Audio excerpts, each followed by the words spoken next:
Finance committee के ऊपर sir house की मैं तवज्जो चाहता हूँ सर। मोहसिन अजीज़ साहब का भी मैं शुक्रिया अदा करता हूँ।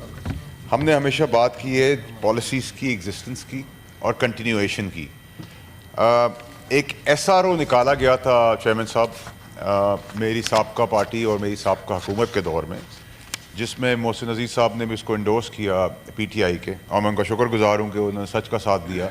और उस टाइम पे एक SRO निकाला गया और उस SRO के तहत SRO बाद में निकला और उस कंपनी को अरबों रुपए का फ़ायदा पहुंच गया कि वह SRO स्पेसिफिक था उस कंपनी, गाड़ियों की कंपनी की। रिपोर्ट किया गया है मीडिया पे गलती से कि शायद वो मेरा कारोबार है। मैं क्लैरिफाई करना चाहता हूँ, मेरा कारोबार नहीं, मैं तो हक पे बिज़नेस को आगे बढ़ाने की बात कर रहा हूँ।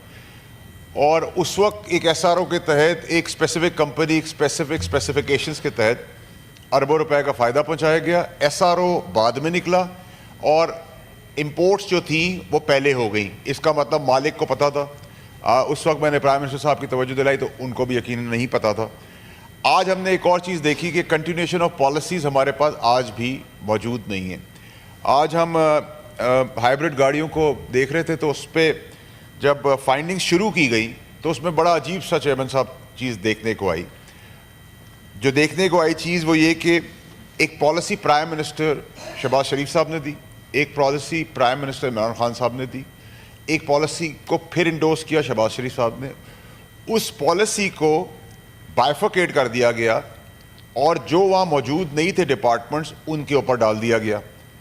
पहले नाम आ गया मिनिस्टर इंडस्ट्रीज़ का कि उन्होंने किया है, उनसे उनके डिपार्टमेंट ने कहा कि हमने नहीं किया, इंजीनियरिंग बोर्ड ने किया है। इंजीनियरिंग बोर्ड को बुला लिया तो उन्होंने कहा जी FBR ने किया। अब हुआ क्या है कि एक आर्टिकल है, एक स्केड्यूल 8 के तहत आइटम 73 को ओमिट कर दिया है बग़ैर किसी को बताए, और एक नया सरचार्ज लागू करके एक पॉलिसी के तहत लाखों डॉलर्स का इन्वेस्टमेंट कराकर उस पॉलिसी को डिविएट कर दिया है।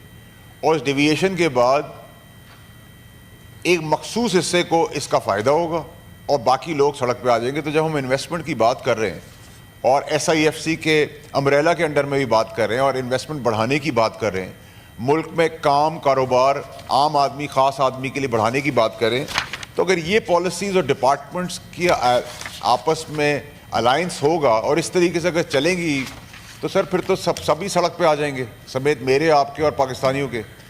अब तवज्जो दिलाने की बात यह सर कि ये जब ओमिट किया गया तो आज तक किसी को पता नहीं है। Heads should roll now. अब तो हमें इसकी इसहाक डार साहब की मौजूदगी का फ़ायदा उठाते हुए हम चाहेंगे कि वो भी इस इशू को देखें और इसमें जो मुलव्विस अफराद हैं उनकी अकाउंटेबिलिटी हो, उनको पनिशमेंट मिले, क्योंकि ये तो एक ऐसा काम हो रहा है जिसके अंदर आप एक तबके को फ़ायदा दे रहे हैं और एक तबके को नुकसान मिला रहे हैं। वो नुकसान हमारा बाय एंड लार्ज पूरे मुल्क का है। इसमें हुआ ये कि जी फिर आपने इलेक्ट्रिक कार्स के ऊपर भी ड्यूटी इम्पोज कर दी। मशवरा ये था कि जी अगर इलेक्ट्रिक कार्स बनेंगी तो हम उन पर ड्यूटीज़ इम्पोज कर देंगे। अभी तो बनना शुरू नहीं, दूर दूर तक कोई नज़र नहीं आ रहा बनने के लिए, लेकिन हमने उन पर इम्पोज कर दी। तो जिन्होंने आज मंगवा ली है उनको 100 रुपये की पड़ी है, जिनकी ट्रांजिट में उनको 400 रुपये की पड़ेगी तो सड़क पे आ जाएंगे। तो हम कारोबार को क्या सपोर्ट कर रहे हैं, नंबर 1। नंबर 2 सर ये कि यहाँ चेरी पिक की गई है। यहाँ एक स्केड्यूल से हटाकर आइटम 73 को रिमूव कर देते हैं बग़ैर बताए, और एक उनमें से बाकी सारी चीज़ें स्टैग्नेंट रहती हैं। 16 से 21 की पॉलिसी ठीक रहती है और 21 से 26 की पॉलिसी के अंदर डिविएशन आ जाती है। वो डिविएशन अगर आ गई तो अगर सर हम हुकूमत पाकिस्तान की बात को कंसील करके उसको अग्री करके अगर उसको नहीं भरोसा करेंगे, ये मैं नहीं कह रहा या कोई आम आदमी नहीं कह रहा, ये government of Pakistan commitment promise कर रही है, और प्रॉमिस करने के बाद अगर कमिटमेंट देने का राइटिंग में उसको ब्यूरोक्रेसी चेंज कर देती है सर, तो ये तो सर अपर हाउस और लोअर हाउस और नेशनल असेंबली एक्सक्यूज मी और सेनेट का या वजीर आज़म का या काबीना का या अपोजिशन का क्या फ़ायदा है इस चीज़ के अंदर, अगर हम इस चीज़ के अंदर चीज़ें बचा ही नहीं पा रहे। नंबर 1। नंबर 2 ये कि हम गरीब की बात कर रहे हैं, तो अगर 26 लाख रुपए की 660 सीसी है गाड़ी ये गरीब के लिए, तो यहाँ आम आदमी जाएगा क्या? मोटरसाइकिल वाला तो फिर साइकिल पे चला जाएगा, गाड़ी वाला موٹر سائیکل پر آ جائے گا اور بڑی گاڑی والا 660 cc کے اوپر آ جائے گا. تو کنسسٹنسی تو ہمیں رکھنی ہے چیئرمین صاحب. اور اگر ہماری موجودگی میں سب کچھ ہماری امبریلا کے نیچے یہ سب کچھ ہو رہا ہے, اور جب ہم نے سارے ڈپارٹمنٹس کو بلایا ہے تو سارے ڈپارٹمنٹس ایک دوسرے کے اوپر ڈال رہے ہیں. یعنی کہ ابھی تک ہمیں یہ پتہ ہی نہیں کہ یہ پالیسی چینج اور شفٹ کس کی مد میں ہوا, کس نے کیا, کیوں کیا. مجھے تو پتہ ہے چیئرمین صاحب, کیونکہ میں کاروباری ہوں, تو مجھے تو پتہ ہے کہ اس کے پیچھے کس نے کیا بینیفٹ لیا ہوگا. اب مجھے ضرورت پڑی تو ابھی اسحاق ڈار صاحب کی موجودگی کا فائدہ اٹھا رہا ہوں, اگلی بار ان کی موجودگی کا فائدہ نہ اٹھاتے ہوئے میں آپ کے سامنے رکھ دوں گا. تو مجھے کوئی پریشانی نہ, ڈر نہیں, جہاں اتنی لڑائیاں لی وہاں ایک اور اچھی لڑائی لے لوں گا. لیکن میرا پرابلم یہ ہے کہ سر یہ پالیسیز کو اگر ہم سنبھال نہیں سکتے تو پھر سر ہم پھر ملک کو آگے کس طرح لے کے چلیں گے. اور اس کے اندر جو ڈیویشن ہوئی ہے, جو وزیر کہہ رہا ہے مجھے نہیں پتا, دوسرا وزیر کہہ رہا ہے مجھے نہیں پتا, سیکرٹریز کہہ رہے ہیں مجھے نہیں پتا, ایف بی آر کہہ رہی ہے مجھے نہیں پتا, بورڈ آف انجینئرنگ بورڈ کچھ اور کہہ رہی ہے اس کو نہیں پتا.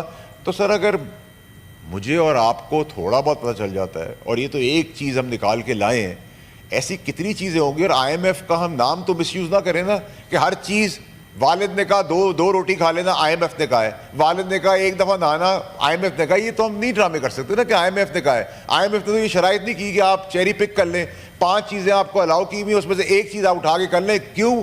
کیونکہ ہمارا اس پرٹیکولر چیز کے اندر ریونیو آ جائے گا. تو جس نے آپ کے کہنے کے اوپر, آپ کے کمٹمنٹ کے اوپر اربوں روپے کی یہاں انویسٹمنٹس کر دی ہیں, تو وہ کیسے آگے فیکٹریاں چلائے گا, آگے کیسے چلے گا سر. اس کے اندر ڈار صاحب آپ کی ہمیں بہت زیادہ اس میں ضرورت پڑے گی. اور اس میں چیئرمین صاحب آپ کو بھی ایک رول پلے کرنے کا, ہاؤس کو بھی رول پلے کرنا پڑے گا. جب پی ٹی آئی اپوزیشن میں بیٹھ کر ایک جائز چیز کو سپورٹ کر رہی ہے اور اپنی غلطی یہ مان رہی ہے کہ ہمارے ادوار میں بھی ایس آر او دے کر ایک پرٹیکولر مخصوص کمپنی کے مخصوص مالک کو اربوں روپے کا فائدہ دیا تھا, جب ہم اتنی کلیئرٹی سے کام کر رہے ہیں اور کنسنسس کا پاکستان کو لے کے آگے بڑھ رہے ہیں, تو سر اس میں بھی دیکھنے کی ضرورت ہے.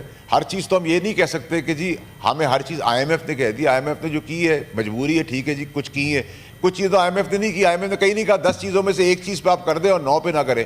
وہ تو یونیفائڈ ہے, اگر آپ نے کرنا ہے یونیفارم طریقے سب پہ کر دیں یا سب پہ نہ کریں. یہ پالیسیز کی جو ڈیویشن ہے سر, اس کو دیکھنا اور ایڈریس کرنا سر بہت ضروری ہے. بہت شکریہ آپ کا.